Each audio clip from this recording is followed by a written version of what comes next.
as I say, like I used to pick and choose when I'd come to Doolin, and yes, I would drive them up at night time at times, and this and that. Gussie was very different to Michael. He was just a beautiful musician as well, but he was not a man for the limelight.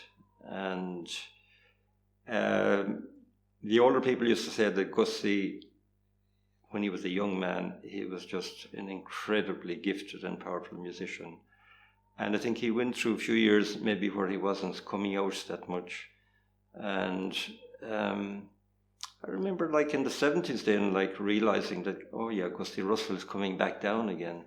I think I would credit a lot of that to Michael Hines and PJ Hines, who sort of took him out of himself, and the fact that they were flute players as well, So Gussie, yeah, he was always, kind of pulled in after that. But Michael was just a natural performer, like he loved to perform, whereas Gussie didn't like the limelight at all.